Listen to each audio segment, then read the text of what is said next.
Hello, and welcome back to Grow, Gold Star's Resource and Opportunities Workshop.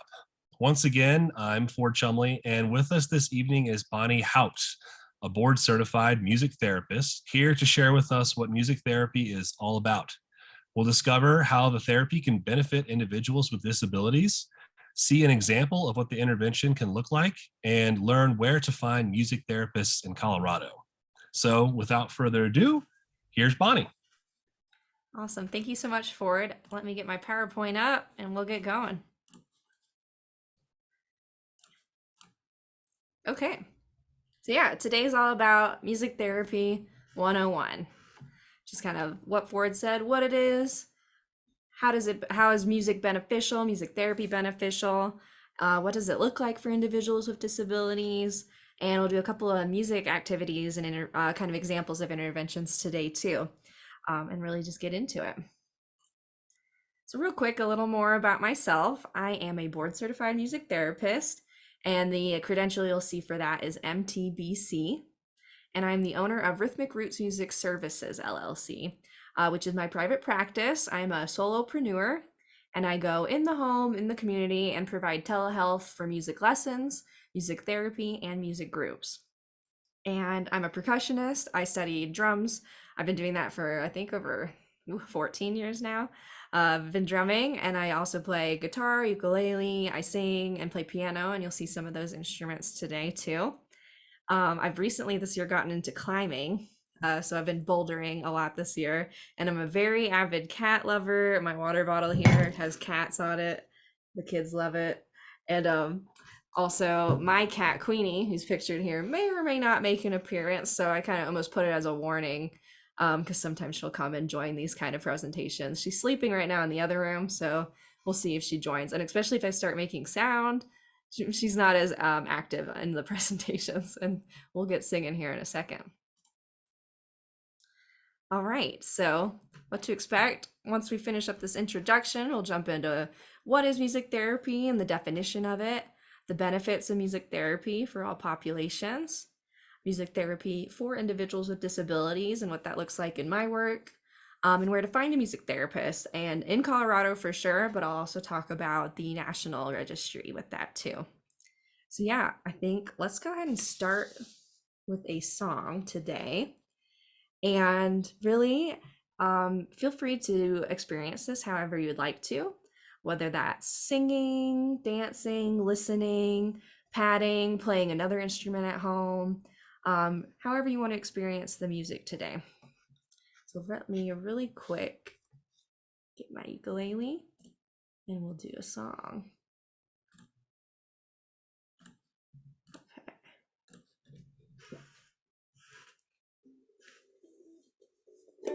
All right. So yeah, like I said, feel free to sing, dance, listen, however you want to experience the music. Feel the rhythm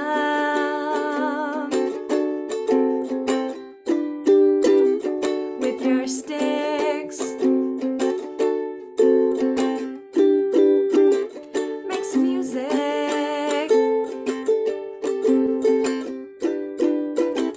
Click, click, click.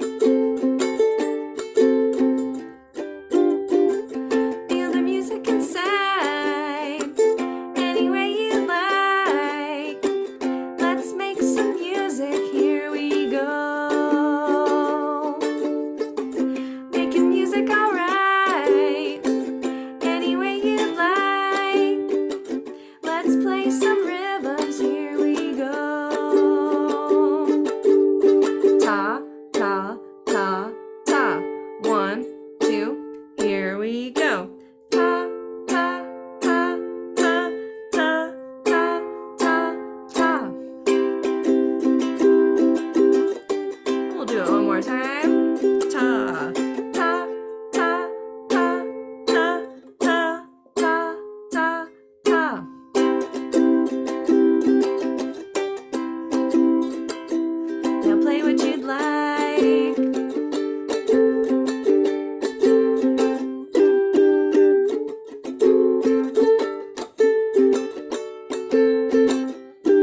Let me get my presentation back up. But that was a song that I wrote called Feel the Rhythm.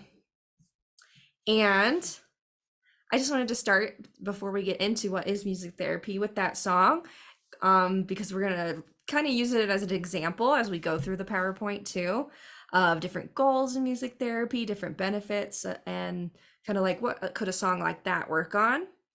So yeah, kind of note, how was that experience for you, whether you were listening or padding along or dancing.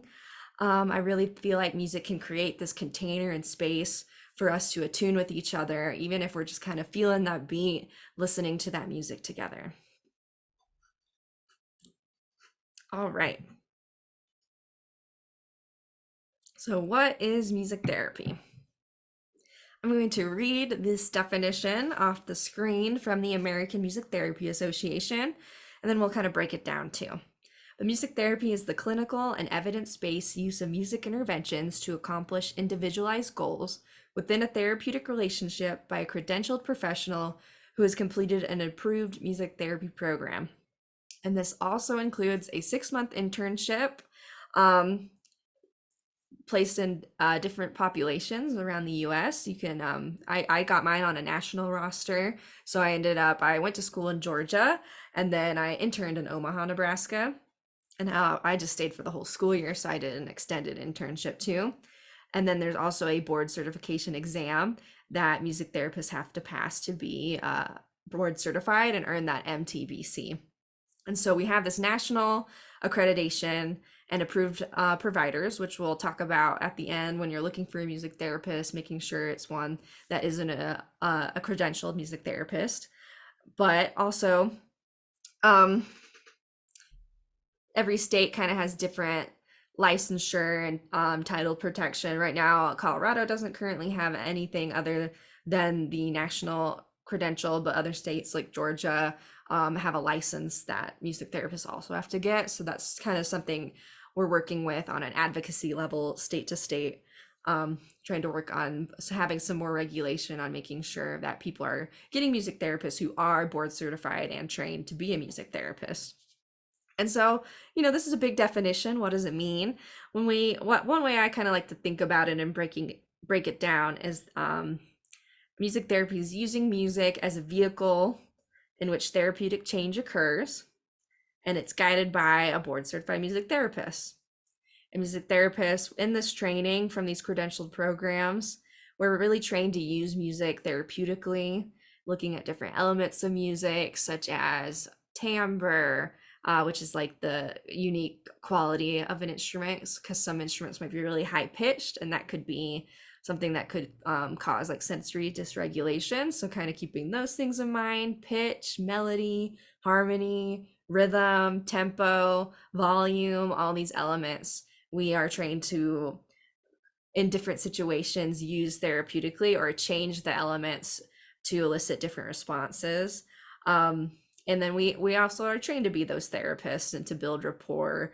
And we're using music to achieve these clinical goals that we create with clients and collaborate with clients, and really aid our clients therapeutically with musical techniques. So for example, if a client has like sensory dysregulation or emotional dysregulation, we can use music to kind of meet them in the moment, and help them get to a more regulated state. And we're trained to do that. And we'll talk about one of those techniques on the next slide with the benefits of music. Another thing about music therapy is it's very accessible. One thing, a common misconception is that you have to be classically trained or talented to benefit from music therapy, but you really don't have to. My main thing is the person needs to enjoy music so that it's motivating, and that is really like the main qualification for me working with people, if they're a good fit or not for music therapy. If they're just like not interested in music, it's probably not a great fit. But if they like music, if they love music, they don't have to have these like traditional music skills, music reading, to benefit and participate in music therapy.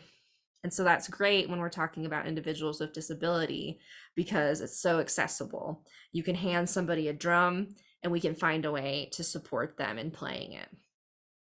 And music therapists are trained to adapt to create these levels of support for individuals who need it too. And then one last thing I want to touch on with music, what is music therapy, is music therapists really work with a vast variety of populations too. So I work with individuals with disabilities, and that's a pretty common group that music therapists work with, but music therapists in Denver and in Colorado are also working with mental health, hospital, and hospice settings as well. And so this presentation will be focused on helping individuals with disabilities, but a lot of these benefits and what is music therapy kind of carries to these other populations as well. And music therapy is not limited to working with one population.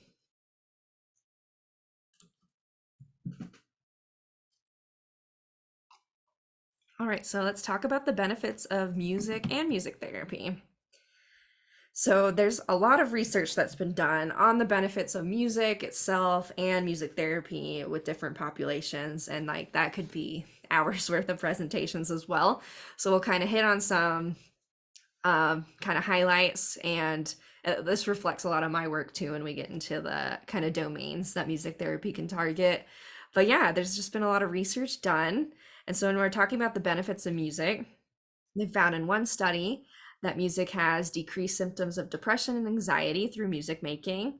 And this was actually a drumming group where they found that drumming together over the weeks they had in the study decreased these symptoms of depression and anxiety, and I believe improved social resilience too, just showing that making music with others creates this connection with each other. And so that's just a benefit of music itself. And in music therapy, we're connecting, we're making music together, whether it's individually or in groups.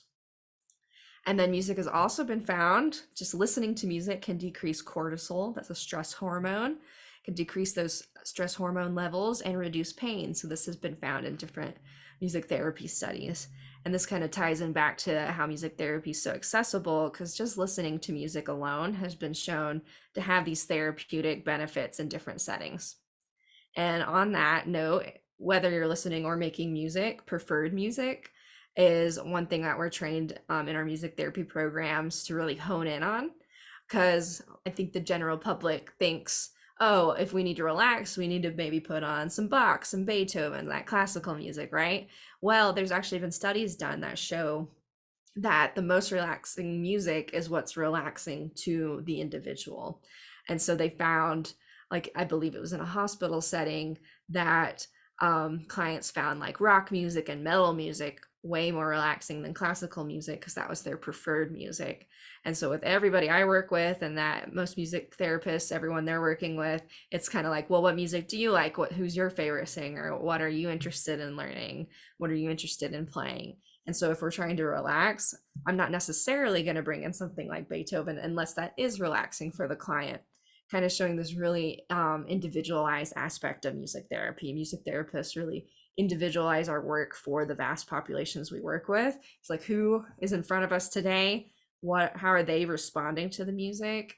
What kind of music do they like? And we are constantly flexible in the moment, watching the responses and using those client preferences so that the music therapy is very relevant to the clients. And that makes it also motivating and fun when we can focus on what the client likes in their music. And then also, benefits of music have been shown in progressive muscle relaxation and guided imagery activities that decreased anxiety, again, through just listening to music and different music experiences. And music has been used to shift mood. So I love this. In one study, they found that groovy music that was enjoyable to dance to, like, really improved the mood of the participants in the study. And then I have a reference page at the end for all the studies if you're interested. Although I don't know if I put the preferred music study I was just referencing to. I just remembered that study now. But the dancing study is definitely there, and it's very interesting that it's like, oh, just like dancing has been proven in research to improve our mood, and that's one aspect that can be brought into music therapy, or that you can use for your own kind of therapeutic use of music. And then I alluded to this on the last slide, the ISO principle. The ISO principle is a technique that music therapists use where we will use music to match the mood of the client in front of us. So if they're feeling kind of sad, we might start with really gentle, light music and then move into a more upbeat, louder music into a more preferred mood. And then same if they're angry, maybe we're banging on a drum really loud and then we slow down and get calmer gradually. And this reflects if you've ever been upset and somebody's like, "Oh, just feel happy, just calm down." It doesn't always work that way. So when we can meet the client in the moment, we can move them to a more preferred and desired mood. But with anything, this is very individualized too, and sometimes the ISO principle works, and other times that could escalate a situation, and that's going to be very individualized. And again, as music therapists, we're trained to kind of watch the response. If we're like, oh, matching's actually causing more dysregulation, let's actually just slow down and be gentle. And you can almost kind of acknowledge that for yourself of like, oh, which one do I think would work better for myself? Would it be that matching, or like, do I just need something different, or does it vary day to day? And we have to watch that in our clients too, because it could vary day to day. And so that's an example of why we're trained as music therapists, to really watch for those responses, because the ISO principle is very beneficial for some people and for other people not as much. So I think it's just a great example of that, kind of like watching for responses and being really flexible in our music making to shift that mood if appropriate for the client. And so with that, music therapy can target different areas. And this is probably not an exhaustive list. This is kind of reflective of my own practice. But domains I look at are emotional, cognitive, motor, communication, and social domains. And when we're thinking of emotional goals, that's a lot of the ones kind of actually listed up here, of using music therapy to reduce stress, to express and identify emotions. I found specifically after COVID, I feel like I've increased my emotional goals in general, because it's been a hard time for everybody. And so how can we use music to kind of find coping strategies or express the feelings that we've had the last couple of years, have been really important in music therapy sessions. Cognitive goals can also be focused on this, and this can include sequencing goals, which songs are great at, like, songs where it's like you have to remember things as it go are great for sequencing. Playing rhythms are really good for sequencing. And there's also attention goals that can be worked on in the cognitive domain. Motor goals can be worked on. There's a really cool study that showed that synchronizing to a beat can improve motor skills, such as fine or gross motor skills, through neuroplasticity, which is the brain being flexible, as it changes those brain connections when you synchronize to a beat. And then in music therapy, we also work on things like finger strength, gait, walking, and coordination. Those are other common motor goals, looking at fine motor and gross motor. And then as far as communication goals, this can be receptive communication, expressive communication, and with rhythm as well. Rhythm has been shown to affect overlapping brain networks in speech and music areas of the brain, and then that has improved speech overall, because music does have this like global effect neurologically and can help make these connections in a motivating way, as we talked about with the preferred music. So just real quick with motor and communication goals, I love to collaborate with clients, PTs and speech therapists when we have those opportunities and permissions from family, because a lot of times we can keep practicing what they're working on in speech therapy in music therapy, and it can almost be kind of this like extra practice that has that global effect, that can be really beneficial for some of the people I've worked with. And then social goals, connecting with other people, expressing yourself, play, like parallel play or cooperative play, social resilience. These are all different kind of goal areas in the social domain too. And we'll talk about what these goal areas look like in the next slide, when we talk about what it looks like for individuals with disabilities in music therapy. But real quick, let's use the song that we did earlier, Feel the Rhythm, to talk about what kind of goals could we be targeting. So I've been using this like all summer in groups with adults with disabilities. That's who I wrote it for originally, so that we could increase engagement in the group and participation, and like making music with each other and improvisation. But I've also used it with kids too, and it's just been a really popular, fun instrument playing song this summer. So other than that social engagement, you can work on motor skills depending on the instrument you hand a client. If a client has a ukulele, that's going to be a really fine motor plucking kind of skill. But if they have a drum, Well, actually, I have a jump.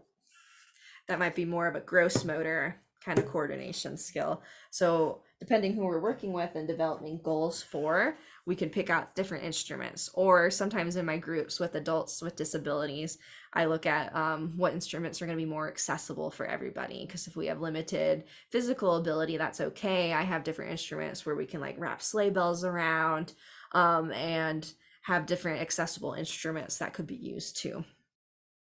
And then working on coordinating that rhythm, which will also overlap with our cognitive goal. So I sometimes in groups bring like a visual. So this is our eighth notes. That was the TT in the song, and this one's ta, and this is a quarter note, so that was the ta in the song. And I'll bring like visuals to groups, and so there's like kind of a sequencing part. The part B kind of the song, we're really like sequencing rhythms. That cognitive goal could be what we're looking for and tracking, and then listening to the changes in the song, any kind of stop, go, is that kind of cognitive goal. And then emotional and communication goals could be addressed with this song through expressing ourselves and improvisation. Play what you'd like. Then you can kind of really jam and make any kind of noise you want. And we don't have to use the lyrics necessarily to express ourselves. So using that sound to express ourselves is so accessible to everybody. And as music therapists, I work in my groups to make sure everybody has a chance to musically express themselves if they want to. So yeah, let's talk about what music therapy looks like for individuals with disabilities. Because there's a lot of overlap in everything we're talking about.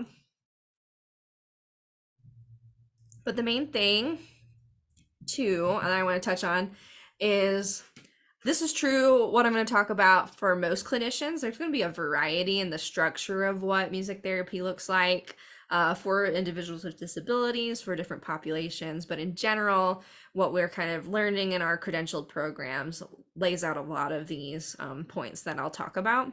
And then on another note, music therapists have different kind of philosophies of therapy. So I'm very humanistic, client-centered, play-based, but another music therapist might be trained in neurological music therapy, where they are bringing in that brain kind of research even more. And or there's also music therapists with behavioral philosophies. It really depends. And so that might be something to consider when you're looking for a music therapist, asking them what's their philosophy of music therapy. I think that would be a cool question to get as a music therapist. And I always let families I work with know I'm very play-based. And so, there's a lot of improvisation and flexibility in my sessions, and that's going to look different from each therapist. But in general, we start with this assessment period. And in that assessment period, which can be anywhere, for me, it's like 3 to 5 sessions. That's going to vary between facilities and music therapists. But in those sessions, we're deciding what areas, what of that domain list, what do we want to work on? And working with the client, with their family to collaborate and assess those goals. And then after that assessment process and data is kind of collected on the assessment, we move into our treatment plan and our treatment process. And this is where the music therapist has created goals. I like to collaborate with my clients to create goals as much as possible and with families, and then present the goals. And when we're approved, we go into the treatment plan. And then during this process, data can be tracked, and it's kind of reevaluated periodically. So I like to do it quarterly. Again, that's going to vary from music therapist to music therapist. And then as far as writing goals, a lot of times I like to write SMART goals, which is specific, measurable, achievable, relevant, and time-based. That's going to vary from music therapist to music therapist too, but that's kind of the end of the assessment when I'm writing for my individual clients. So for example, you could say, so-and-so is going to develop a leisure skill through music therapy by October 30th. And in that case, it's relevant to the client if they're wanting a leisure skill. It's achievable, yes, no. Or measurable would be yes, no. It's an achievable goal to develop a leisure skill, depending on the client, of course. And then time-based, I had that date. Maybe specific's the one that could be worked on a little more for that, but sometimes I also like to keep goals a little broad, depending. Kind of leave that flexibility, that wiggle room. Because a lot of times we show up to our clients and it's, okay, how are we going to meet them in the moment today? Does it fit our treatment plan, or do we need to use music to regulate today and really meet that client in the moment? And so having that flexibility sometimes is nice. Yeah, and then again, using those preferred songs, super important. And then common interventions and activities are instrument playing, songwriting, singing, listening to music, musical games, improvisation, and moving to music. And that's not an exhaustive list, but that's probably the most common ones that I use in my practice. And when you look at Feel the Rhythm, it's written to be an instrument playing song, but you could listen to it. There's improvisation, you could move to it. So then there's dancing, you could sing along if we wanted to change the words, or if I wanted clients to come up with their own rhythms by picking rhythm cards, then there's that songwriting aspect.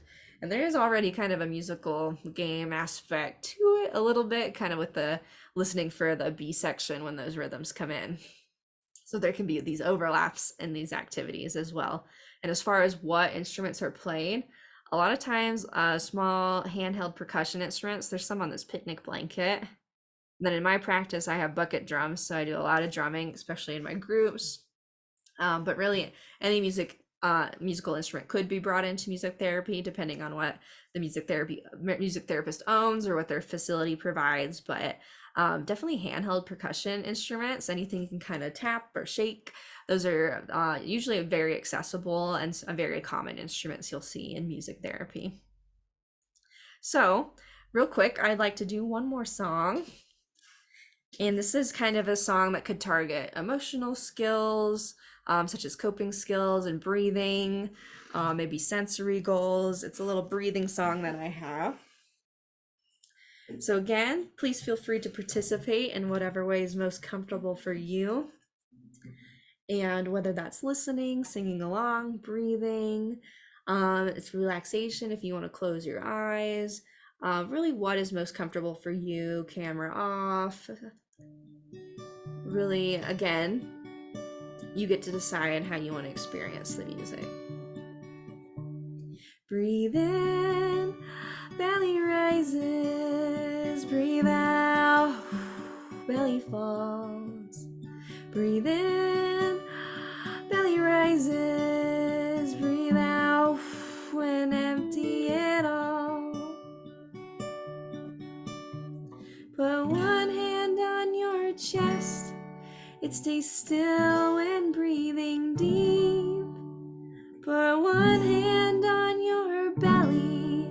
Feel it rise and fall.